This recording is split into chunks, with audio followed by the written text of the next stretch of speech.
Hello friends, అందరికీ నమస్కారం. Welcome back to our channel. మన ఆంధ్రప్రదేశ్ రాష్ట్రంలో క్రిస్మస్, సంక్రాంతి పండుగ కానుకలుగా రేషన్ పంపిణీల్లో ప్రభుత్వము భారీ మార్పులనైతే తీసుకురావడం అయితే జరిగిందనమాట. అయితే ముఖ్యంగా ఈ పండుగల కానుకగా ఎన్ని రకాల సరుకులను మొత్తంగా పంపిణీ చేయబోతుందో అనే వివరాల గురించి మీకు క్లియర్ ఇన్ఫర్మేషన్ అయితే అందజేస్తాను. దీనితో పాటుగా సంక్రాంతి పండుగ కానుకగా రాష్ట్రంలో ఉన్నటువంటి మహిళలకు మరొక 2 కొత్త పథకాలను కూడా ప్రారంభించబోతున్నారు. అవేమిటో, వాటి పేర్లేంటో, వాటి ద్వారా లబ్ధిదారులకు ఏమేమి చేకూరుతుంది అనే వివరాల గురించి కూడా చెప్తాను గైస్. మీరందరూ తప్పకుండా వీడియోనైతే ఎండ్ వరకు చూసి నేను చెప్పేటువంటి విధానం గనుక మీకు నచ్చినట్లయితే లైక్ చేసి అందరికీ కూడా షేర్ చేయకుంటే అయితే వెళ్ళొద్దు.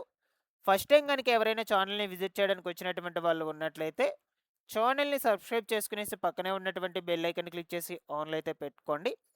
ఒకసారి టెలిగ్రామ్ ఛానల్‌ని విజిట్ చేయండి. అందులో కూడా జాయిన్ అయితే అవ్వండి. మీకు యూజ్ అయ్యే ఇన్ఫర్మేషన్ ఎప్పటికప్పుడు అప్డేట్ అయితే చేస్తూ ఉంటాను. డిస్క్రిప్షన్‌లో అయితే లింక్ పెట్టున్నాను.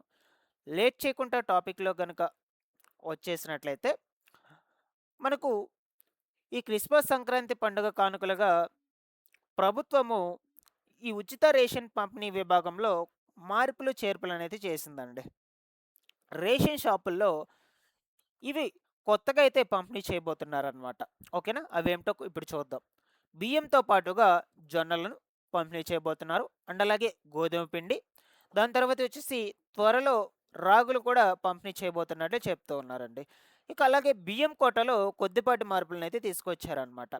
ప్రభుత్వం ఇచ్చేటువంటి బియ్యంలో 3-5 కిలోలు తగ్గింపైతే చేసి, వాటి స్థానంలో జొన్నలను బదులుగా పంపిణీ అయితే చేయబోతున్నట్లు సమాచారం అండి ప్రస్తుతానికి. ఓకేనా?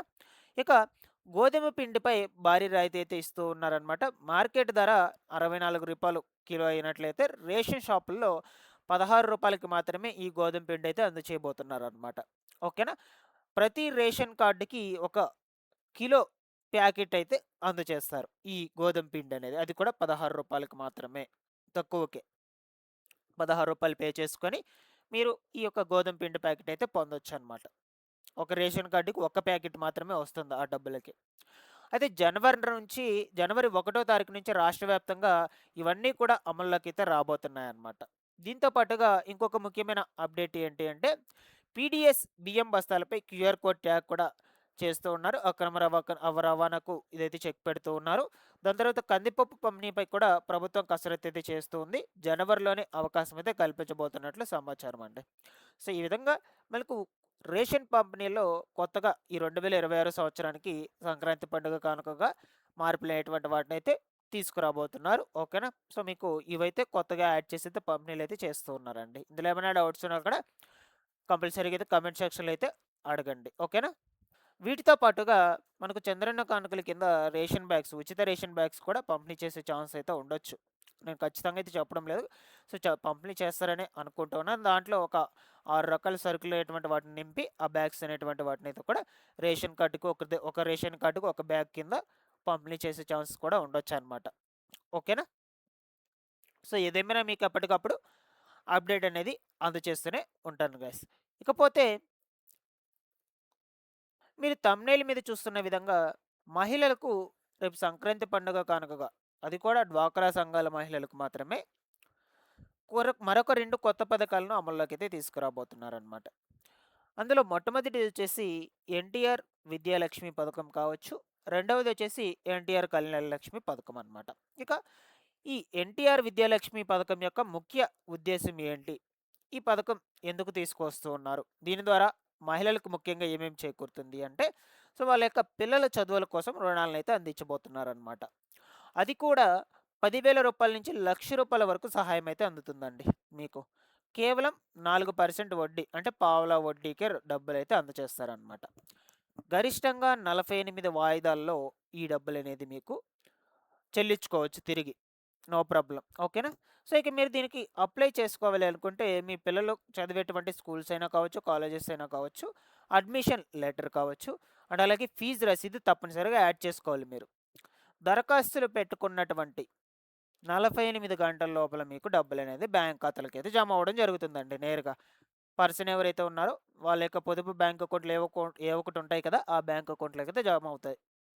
దాన్ని మీరు 48 వాయిదాల్లో చెల్లించుకోవచ్చు గరిష్టంగా 48 నెలల వాయిదాల్లో.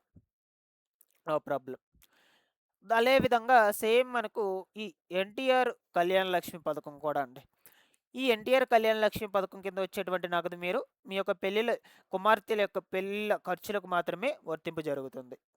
దానికోసమే మీరు లోన్ అయితే పెట్టుకోవచ్చు. ఈ రుణం అయితే తీసుకోవచ్చు. ఇది కూడా సేమ్ రూ. 10,000 నుంచి రూ. 1,00,000 వరకు రుణం అయితే అందజేస్తారనమాట. పావలా వడ్డీయే. గరిష్టంగా 48 వాయిదాల్లో మీకు నగదైతే చెల్లింపు జరుగుతుంది. లగ్న పత్రిక, పెళ్లి ఖర్చు అంచనా పత్రాలను తప్పనిసరిగా మీరు యాడ్ చేసుకోవాలి. అవైతే ఉండాలన్నమాట అప్లై చేసుకునేటప్పుడు. పరిశీలన అనంతరం సభ్యురాలి ఖాతాల్లోకి నేరుగా నగదు అనేది జమ కావడం అయితే జరుగుతుందండి. ఓకేనా? సో, ఈ 2 ప్రత్యేక పథకాలు వచ్చేసి ప్రారంభమైతే కాబోతున్నాయి. ఎన్టీఆర్ విద్యాలక్ష్మి, ఎన్టీఆర్ కళ్యాణ లక్ష్మి పథకం. డ్వాక్రా సంఘాల్లో కనీసం 6 నెలలైతే పూర్తి చేసినటువంటి సభ్యురాలు మాత్రమే దీనికి అర్హులైతే అవుతారు. అండ్ అలాగే ఇప్పటికే బ్యాంక్ లింకేజీ, శ్రీనిధి లేదా ఇతర రుణాలను సక్రమంగా చెల్లిస్తున్నటువంటి వాళ్ళు మాత్రమే వర్తింపైతే అవుతారండి. సో, ఈ పథకాలు బయోమెట్రిక్ ఆధారంగా అమల్లోకి రాబోతున్నాయి. పక్కా బయోమెట్రిక్ తీసుకొని వీళ్ళకి అమౌంట్ అయితే ఇవ్వడం జరుగుతుందండి. సో, ఇవన్నీ యూజ్ చేసుకోండి. మహిళలు ముఖ్యంగా డ్వాక్రా సంఘంలో ప్రతి ఫ్యామిలీ నుంచి ఒకరైతే ఉంటారనమాట నాకు తెలిసి. ప్రతి ఒక్కరు కూడా ఈ యొక్క అవకాశాన్ని యూజ్ చేసుకోండి. మీ యొక్క పిల్లల ఖర్చులకు, చదువుల ఖర్చులకి కావచ్చు, అండ్ అలాగే పెళ్ళిళ్ళ ఖర్చులకి తప్పకుండా యూజ్ అవుతుంది. బట్ ఇది గవర్నమెంట్ నుంచి వచ్చేటువంటి నగదు రుణం కాబట్టి చాలా బెనిఫిట్స్ అయితే ఉంటాయండి. మీకు ఈ పథకాలు అనేటువంటివి అమల్లోకి వచ్చిన తర్వాత ఎట్లా ప్రొసీడింగ్స్ అనేటువంటివి ఇచ్చిన తర్వాత ఎలా అప్లై చేసుకోవాలనే వివరాల గురించి అన్నీ చెప్తాను మీకు ఎప్పటికప్పుడు. ఓకేనా? సో, మ్యాక్సిమం మీ యొక్క గ్రూప్ లీడర్స్ ఉంటారు కదా! విఓఏ, సీసీ అధికారులు. ఆ అధికారులను సంప్రదిస్తే చాలండి. ఈ పథకం అమల్లోకి వచ్చాక. తప్పకుండా ఈ పథకాలను మనకు సంక్రాంతి పండుగ కానుకగానే అమల్లోకి అయితే తీసుకురాబోతున్నారు. మీకు అప్డేట్ అనేది ఎప్పటికప్పుడు అందజేస్తూనే ఉంటాను. Thanks for watching this one.